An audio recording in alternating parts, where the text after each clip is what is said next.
What's up, everyone? Welcome to the inaugural episode of Between Two IVs. Today we'll be getting a cocktail of methylene blue and cerebrolysin to fire up our brains and make sure we're going on all cylinders as we talk about the concepts of today. My guest is Gage Greer. Gage is an entrepreneur, digital nomad, content creator, writer, and creator of the Turtleneck Philosophy YouTube channel, where he discusses existential concepts as well as other philosophical ideas.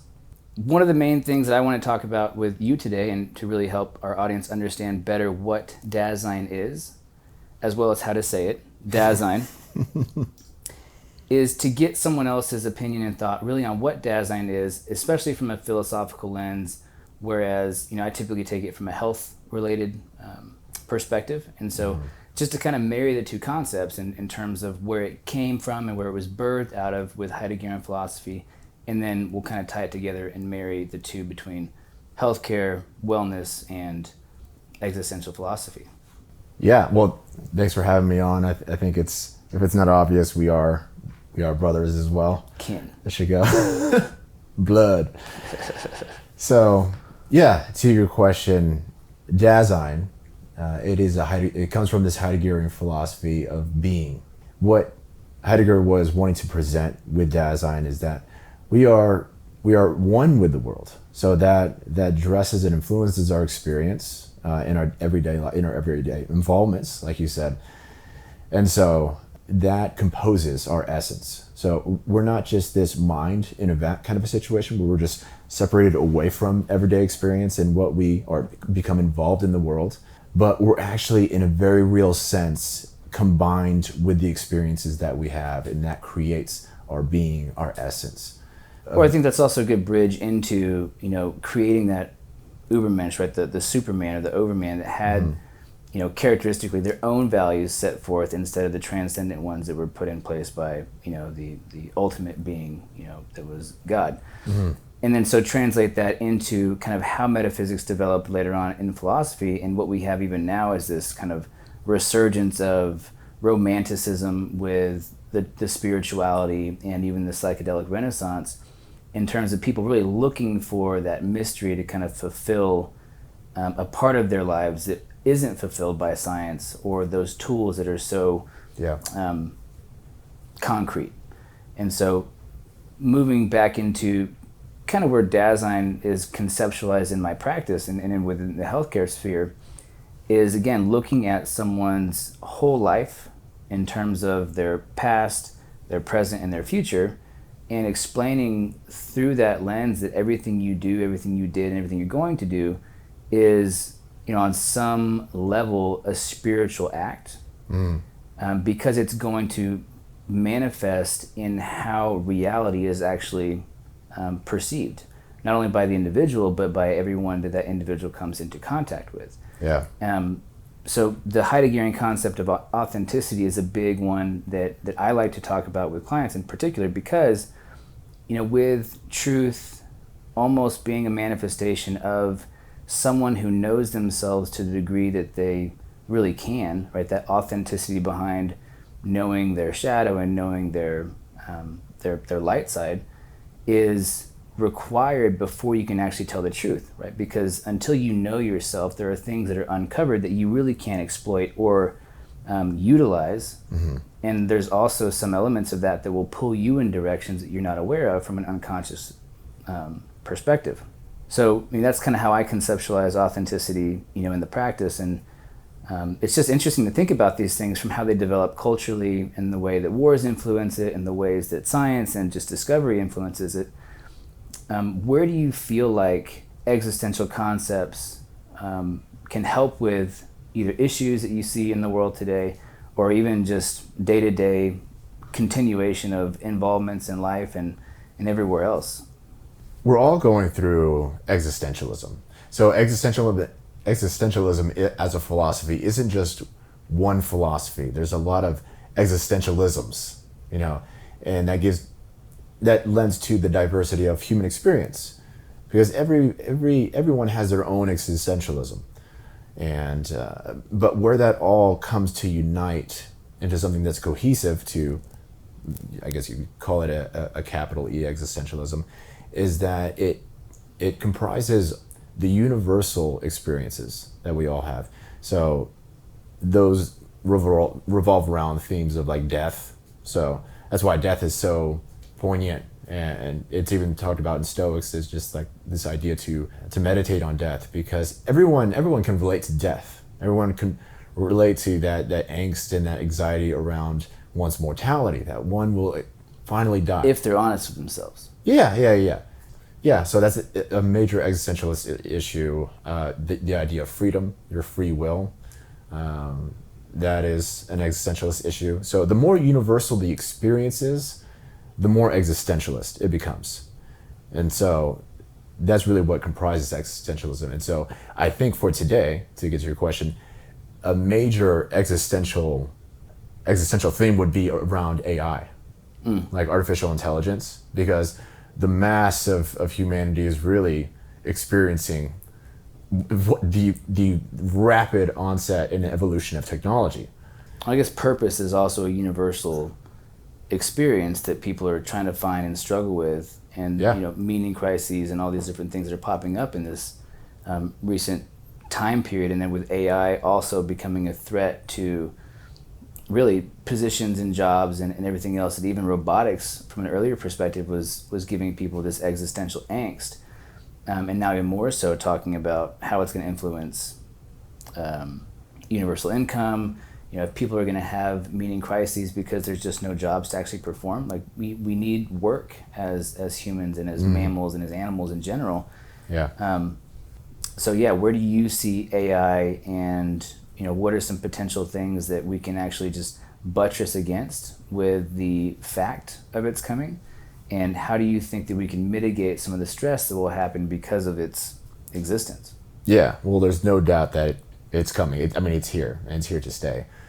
So when cars start to take over, and I think it's inevitable, when everything is automated, when all automobiles are electric or smart, all cars are smart, and cars are networked together, and when that becomes so pristine, so sophisticated that there are no crashes, and you can actually tell in a statistical analysis that there are less deaths, if you even get to just hypothetically next to zero deaths by a society that has all smart cars, versus when you don't, when there's just people behind the wheel. Manual. When you get those facts and you sit in front of that document, you're going to be obligated morally to drive a smart car.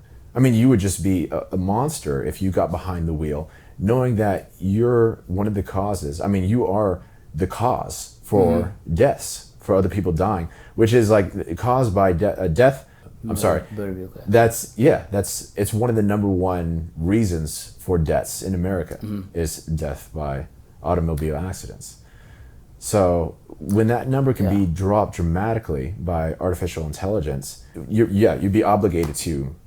Yeah, from an ethical perspective. From an ethical perspective, yeah. Even if the risk is 1%, you're going to be,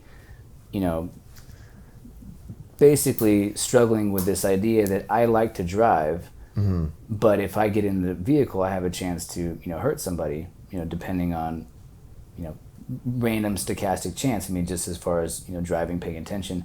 But yeah, the elements of human error, and to the degree that they can be eliminated within processes that are dangerous to some degree, is that going to be something that's celebrated, or is it going to be something that's kind of looked on as taking away our humanity and our ability to err and to also, make up for those mistakes and correct ourselves? Yeah. Because if there's machine learning that takes over everything, where is the place for human learning?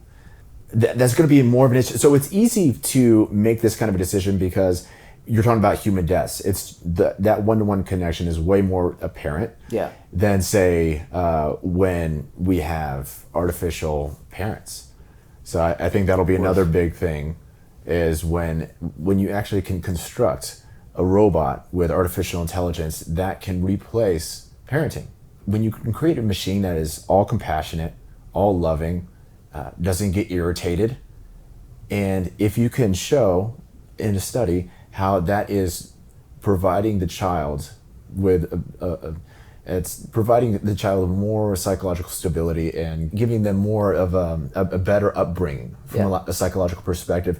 When you can actually prove that in the data, you'll be in the similar situation morally obligated to kind of opt out, at least into this kind of hybrid parent model where when you feel tired or when you feel like this irritation coming, you can just like tap in the AI robot to take over so that your irritation doesn't even on an unconscious level come out, in those not nice ways, those nuanced ways of being aggressive or passively aggressive to the child. Yeah, I mean, I think it's gonna be harder to kind of dictate what an ideal parenting strategy is to have the machine learn, right? For example, how much discipline is needed, how much reward, how much punishment, how much aggression is actually needed to convey displeasure with the behavior. For example, if you have a toddler that runs out in the street, comfort and care is not the ideal strategy to display that, hey, I don't want you to do that.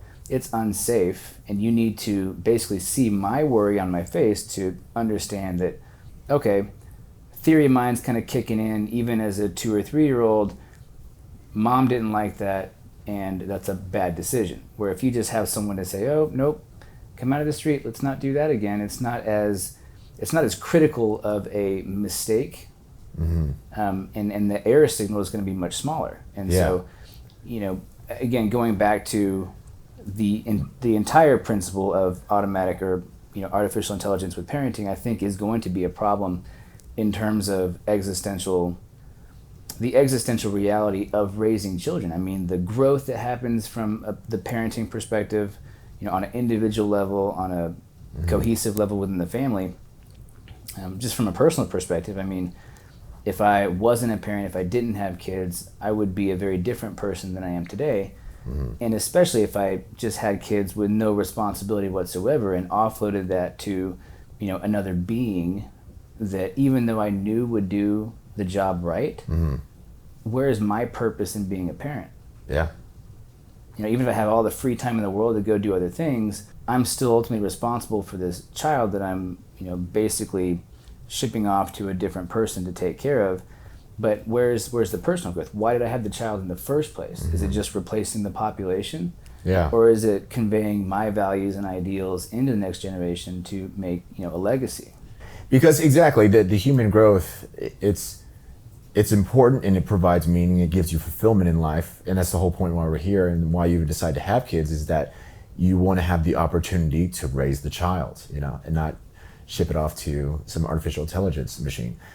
But at what cost? I feel like there's going to be this ratio, this cost benefit analysis that you'll have to do, or that will be run on behalf of the parents on a political level, showing that, okay, but your human involvement, the benefit of your potential human growth isn't worth the damage, the potential damage that's going to be brought onto the child because you're just being a shitty parent. Yeah. Or that you're a single parent. It's been shown that children that are raised in single parent households just aren't. It's not as ideal as a two-parent household. Yeah, that's what I mean to say. And so when you can actually have another parent in the form of an AI robot to substitute for that, that is amazing. Yeah. Honestly, I think that fills a huge gap, a huge hole in that human dynamic. That also brings up a different issue too. Like, if you don't have the fear of being a single parent or of being, especially from an adolescent perspective with teen pregnancies and even unwanted pregnancy in adulthood, if the factor of having a child and the consequences that brings from the perspective of your time and your life, with having someone else to take care of, that's your responsibility now, how much more irresponsible would the population be at large in terms of having children? And again, even the conversation around what it means to have an appropriate sexual relationship with another person, when survival has been the main reason for having children in the past, and then raising those children up in a manner in the family unit that progresses society as a whole and gives them, the materials and resources needed to, again, elevate the next generation.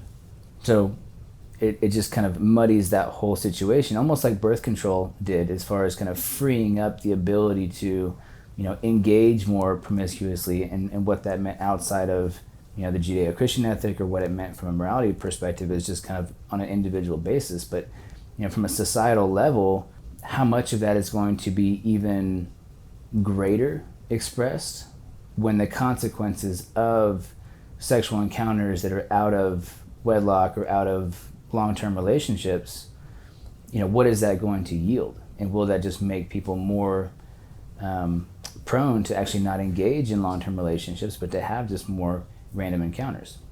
Yeah. And is that a bad thing? We just don't know at this point. Yeah, I'd still say it falls under the category of bad. Just because, even though you do have that substitute with artificial intelligence, it's just not... from a neuropsychological perspective, encounters from a sexual perspective are going to make things, that through learning processes and through emotion and through, the connection that people have is going to change the way that people interact with other people down the road. Previous partners are going to be more or less information that is propagated into the future in other relationships that sometimes will make new relationships not as flourishing as they could have been. Mm-hmm. Right? So previous experience that might have been, really good, and then they had a breakup or led to some other consequences that ultimately either led to withdrawal or some other negative outcome, for the individual. The neurochemistry of attachment and companionship is definitely geared towards, I wouldn't say monogamous relationships, but fewer relationships, because of how they impact your ability to maintain other relationships after said relationships previously. Yeah, it just makes it easier to... it is monogamous, in the sense that it's one at a time, but... Sometimes. Oh, no, in monogamy is, But, also with the elements of pornography and the proneness as a population right now to excessive dopaminergic stimuli, right? Mm-hmm. So the quick fixes, the rapid reward, the proximal rewards that people get from simple gratifying events is going to be exacerbated by the lack of consequences in terms of child rearing, in terms of potential pregnancies, in terms of so many other things, especially with the introduction of the robots, right? The sex bots. If you don't have to actually engage with another human being that's going to push and pull and help you learn and do these different personal development type interactions, what is that going to look like? Well, it'll give you more time to be involved in the metaverse. It's true. So if really society and social connection is going to be moved to a virtual reality, it fits just perfectly if you don't have to take care of the children, so that you can spend and invest more time into the metaverse. So which is crazy reality, man. It's just so different. And all these concepts, going back to dasein and what it means to be involved and to reduce suffering and our elements of authenticity, it's almost a foreground into how to think about these ideas existentially, right? So if you have this understanding of yourself and what your internal motivations and desires and states are, there will be a level of knowing and participatory understanding in how to better the world, even in the presence of AI, right? It's finding your place in conjunction with, right? It's trying to mitigate and strategize, where is my purpose and meaning going to be in the future if X, Y, and Z take place? Yeah. And so again, it's almost that same stoic exercise of meditating on evils in terms of just reducing uncertainty to the greatest degree. And part of buttressing against existential stressors and anxiety is this practice of, if I have anxiety, how can I abstract out and then actually concretize what I'm anxious about, and then what patterns of behavior from adolescence or childhood led to those interpretations of how you basically perceive those stimuli. So for one person, they might see these stressors from AI development as, a crisis. Other people might be early adopters and be conscientious and have this entrepreneurial mindset that they're going to utilize AI to further their own involvements in the world. So just having that outlook is enough to have someone take a step back and say, look, you're perceiving this event in such a way that's not actually helpful for your long-term health, right? It's actually inducing suffering. Yeah. So how can we go back in time and actually facilitate a better perceptual apparatus to see these things as an opportunity rather than a threat? Yeah. Yeah, and I think really the groundwork for reducing all these anxieties and existential angst is to go back to the fundamental practice of dasein, in that you need to know yourself. So when you know yourself, then you can better evaluate where your values are and how to act in accordance to those values, so that later down the road you're not feeling anxious about the future or the onset of new technologies and how it's going to disrupt what you're going to do. But because you're so anchored in who you are and knowing yourself and acting authentically, you can pivot and move appropriately and not divert so far, because you're already angled towards your values. Mm-hmm. And so it's not just this huge upset, because your starting point, if you're not in your dasein, if you haven't developed that philosophy of knowing yourself, then you're just really in this shit pile. And yeah, you can't see, and then your values are way over here, and then you're actually way over here, and then you have this just onslaught of all these technologies that are taking your job, affecting your relational dynamics, your parenthood, and you have no idea what's going on, again, because your values are way over here and your existence is over here. And so that alignment problem of bringing you to your values, of knowing who you are, of you're getting your involvements, your dasein in the world harmonized with your values, that's the fundamental problem. So that's a good question to go on to now, is how does someone actually go about knowing themselves?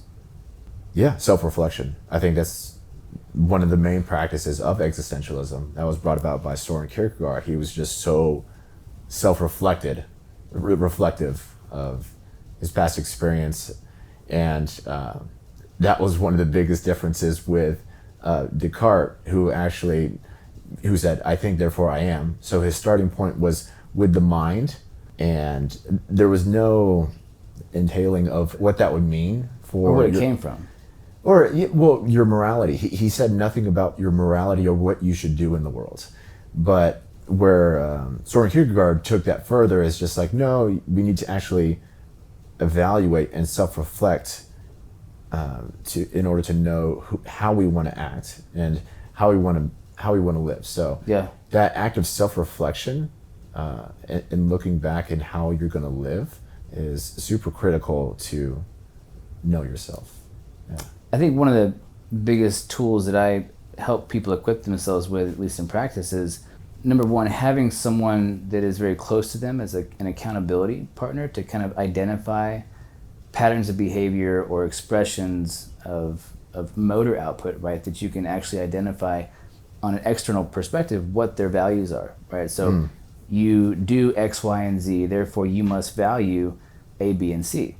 And then they might come back and say, well, you're right, I do those things, but I actually value this more than that, right? So this is a classic example in Christianity where the explicit values and beliefs from a biblical perspective are laid out in stone, literally, right? And then, you might see someone behaving in a manner that goes against what they explicitly say they believe, right? So for example, if someone goes in to a store and steals a bag of chips, right? Not that big of an offense, but it goes against the legal nature of what a Christian should be doing, right? And it's an example. It's not to call it Christianity in general, but that being said, you can see this across multiple domains, right? If someone values family on a explicit level, but implicitly they're spending more time at work or spending more time with their friends than they are with their family, then they're living a inauthentic life. And it's not to say that you can't value friends and community and work over family, but if you're saying one thing, you have to actually live in accordance with it. So, again, going back to someone comes in, they have certain existential anxieties or uncertainties, and you start to understand why. And it's through the lens of figuring out, well, what are your primary values? What do you feel like your purpose is here in life? What do you find meaning from? And then getting explicit understandings to see what their mind thinks that they want versus how they behave. Because you can always reverse engineer behavior into their core motivations and desires. Mm-hmm. If you can see their core motivations and desires, you can actually start to figure out who that person actually is, help them understand who they actually are, and then start to live either in accordance with who they really are, mm-hmm. or to adopt and integrate the shadow that they really are into a new form that has both shadow and light in terms of who they are, or parts of themselves that they need to adapt in terms of aggression and lust and the typically negatively valenced behaviors, but behaviors that do have a purpose in survival and in life, right? Someone shouldn't be passive if someone's trying to rob their home, right? There's a level of aggression and rage that's actually a positive thing for survival. Mm-hmm. So again, helping people look at the lens of affect and emotion and feelings and how those manifest into behaviors is one of the main strategies that I use to help people understand their values and then live an authentic life. Yeah. If you get into the nitty gritty, that was, when I say self-reflection, that does entail the assessment of values, and if your values are corresponding to your behavior, that wasn't a huge enterprise of Soren Kierkegaard's per se, but later down the road, that's essentially what it means to be self-reflective and to assess your values, to make them align with your behaviors. And probably more of a pragmatist approach too. As far as what works is what should be. Does that make sense? What works is what, say more.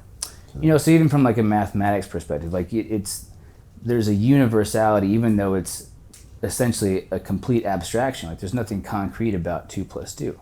Right? It's an abstract concept of figures, but essentially if life works out in a way that gets me what I want, assuming that I know what I want, then how I've lived that life is actually real, or it's what should be. In terms of pragmatism, right, doing what is most likely to get you what you need and what you want, arising out of that authentic nature. Because again, if you're inauthentic and your strategies and coping mechanisms and defenses lead to behaviors that don't get you what you want, but you're stuck with them, like the ego is consistently telling you that what you're doing is the right way, that your thought patterns are the right way to think about things, that the world is laid out in this way, right? That's an untruth that's being spoken from a pragmatic perspective, because you're not actually getting what you want. Like the world is not laying itself out in a way that you're actually happy with. Again, you can almost use pragmatism as a way to support or scaffold an existential problem. The problem of not knowing yourself and trying to know yourself through because we're so likely to lie to ourselves. The cognitive bias that exists within everyone is levied down very early on, and it's fed and becomes a monster. And that's becoming ever so apparent with the studies that are coming out with cognitive science and exposing more of how biased we truly are through our cognitive functioning. That's just, our perceptions are shaped by our minds, but like our minds come with this precondition of our biology, right? So we're given these filters. Our brain is constructed in such a way as to filter in the data that's coming in through our perceptions that comes shaped in a certain way that's different from you, from me, So I mean, just depending on who you are, that's why you can go on a roller coaster, and it's going to be a completely different experience from somebody else. And in that, you know, if someone gets really excited by roller coasters, there could be that someone that has the same experience on a roller coaster, someone like our friend Nate, and he fucking hates it. You know, right? But the experience is the same, pretty much. I mean, on the outside, but inside, the way that it's transitioned, it's differently because of the mental architecture of our minds are so different to shape experience, the input of the external world. Yeah. So now let's kind of talk about and change focus on, you know, more tools that, you know, people can kind of take home and use to reduce suffering and improve or increase their level of well-being. We talked a little bit earlier about, not in this setting, but, you know, in the car earlier, about how there's almost this dichotomy between the perspectives that existentialism can give you in terms of, on one side, the growth and development of authenticity in the individual in the lens of how important it is to identify yourself on an individual level and how that expresses in the outside world. But also, on the flip side, you know, from an absurdity perspective, having this idea that even though the individual is the most important locus of concentration, that ultimately we have this thrownness to deal with, this concept that, you know, we are here at a certain period of time in a context that is not anywhere near our responsibility or fault, right? We were just kind of thrown into the time period that we exist in with the parents that we got, with our friends that we had early on, with the siblings and cousins and whatever, that we had no agency over. Yeah. Right? And then taking that into account with how someone conceptualizes free will and how someone conceptualizes to transcend it in the spiritual, we have this other end of it where absurdity can help someone really see how small we are, and in the grand scheme of things, how little we actually impact the cosmic... the grand scheme of things. Yeah, the grand scheme of things, right? And so can you shed light on absurdity as a thought process or thought experiment, and, you know, how someone can use that as a buttress against existential angst? Yeah, so there are three ways to encounter the absurd. So you can, one, commit suicide, but he says that, you know, it's not really, you're not helping anything, you know, where's the fun in committing suicide? It's still somewhat better to experience something rather than nothing, right? So you can, again, encounter the absurd by committing suicide. You can encounter the absurd by accepting religious dogma or some kind of fundamentalism to opt out of thinking for yourself. So a lot of people did that through taking on religion, Christianity, totalitarian regimes, submitting to those. So that's the second way that you can encounter the absurd. Or the third way to encounter the absurd is to actually just embrace it head on and affirm life despite its absurdity. And so that was the myth of Sisyphus, and that's what it meant for him to keep rolling the boulder up the hill despite the inevitable of it rolling back down the hill. Yeah. And doing it with a smile. You know, you had to imagine Sisyphus smiling, because what he is just affirming life despite its absurdity. It's just like, despite this the weirdness of all this and what I'm doing, you know, translating to us being here, experiencing something rather than nothing. On a fundamental level, it is so weird, but, you know, we just do it with a smile. And the absurd, just for the listeners, the absurd being that it speaks to the tension that we're in a universe void of meaning, and yet we are people, we are creatures, whatever you want to call us, we are actually striving for meaning. So, like, that's the absurd aspect. It's just like, why are we so desperate to find meaning in a meaningless world inherently? And so living in that absurd can cause a lot of anxiety, can cause a lot of angstiness, but acknowledging it head on, taking it for what it is as the reality. And again, it is a metaphysical claim, but it's more probabilistic than a lot of other claims metaphysically. Taking that and just moving on and just living life with a smile is one of the best ways to move on. So Albert Camus would say. And I think he was onto something. Yeah, and that's interesting too. Again, tying that back to biology and the means of positive emotion and moving towards a goal or having a proximal reward kind of focus, even animals of lesser consciousness have a desire to move from one place to another. They desire to move from a state of hunger to a state of fullness or satiety. They desire to move from a state of being cold to a state of being thermally equilibrized, right? Yeah. And so in that neurological mechanism derives this root of consciousness where basically without feeling, there's no need to be aware really of anything, right?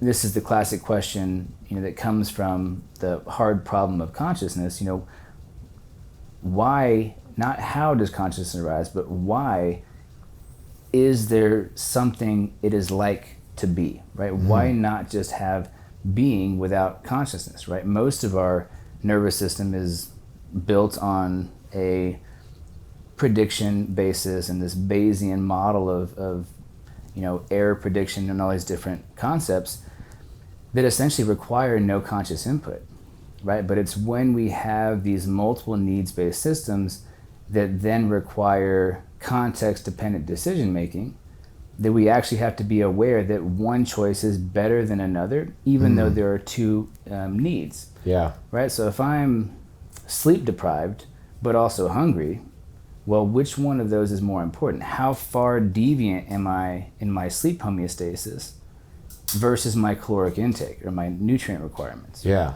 And so in order for that organism to make a decision with the backdrop of so many other factors, the development of more of a noetic and autonoetic consciousness with humans had to actually grow into place. But going back to acknowledging meaning and absurdity, you don't have to have a grand purpose to want to survive, right? Because you're here and it's not a zero-sum game. If you don't do anything, you will be sitting in negative emotion because of all these feeling states that make you want to move. And so at the basis of our existence and our being is the desire to have needs met. And that manifests in humans with a more conscientious attitude to say that we've got most of our needs met on a very high level, right? How can we make it better? How can we promote a future where we get more of our needs met with less work, and so we have more time to play and to develop and to answer kind of frivolous questions that really don't mean much to survivability, but donate knowledge and intelligence to the species as a whole. Yeah, and I think it is a competition a lot. So as you're saying, that can speak to another existential reality that we live in, is just the status anxiety issue. Crank up your drip. Okay. Bring on the drip. So that also speaks to this other issue of status anxiety, which is, when you do have everything in homeostasis so much of the time, we're deprived of depravity in a way that we don't have to continue looking for food on a day-to-day basis. There is no pestilence. There is no famines anymore. No one dies of hunger. Yeah, we go without hunger. Even in other parts of the world, they go without hunger, but no one's really dying. Obesity is more of a problem than starvation. I mean, This just kind of speaks to the... Exactly. So, I mean, the condition that we live in right now is that we have all of our needs met from a homeostatic level. So we move to this higher level of the mind, really. So it's just, our mind is still running, right? We still get bored as shit if we're not just doing anything. So we occupy our minds on an intellectual level. And I feel like that's why there is this surgence of people being more invested into the life of the mind in terms of our beliefs and what we think. And so you get people more invested in politics, you get people more invested in philosophy, right? Because it gives us something to do, and those are moves to increase our status. I think people use that to increase status. So, and that's a drive. I think that satisfies a main drive for a lot of people, is status seeking. Yeah, I mean, and so finding your place in the hierarchy and having this feedback from affirmation and adoration from other people, but also that becomes an example for people to look up to also emulate that behavior in the same light, right? So it's more than just achieving status. When someone actually has status in the appropriate way becomes an ideal, right? And so, when people watch sports or they're looking at this elite performance or someone, like they're watching them with intent, and they're actually spending time to watch something that really has no bearing on their life, but they're seeking to emulate or seeking to adore or admire a certain skill set, right? And that's the appreciation of development in some sense,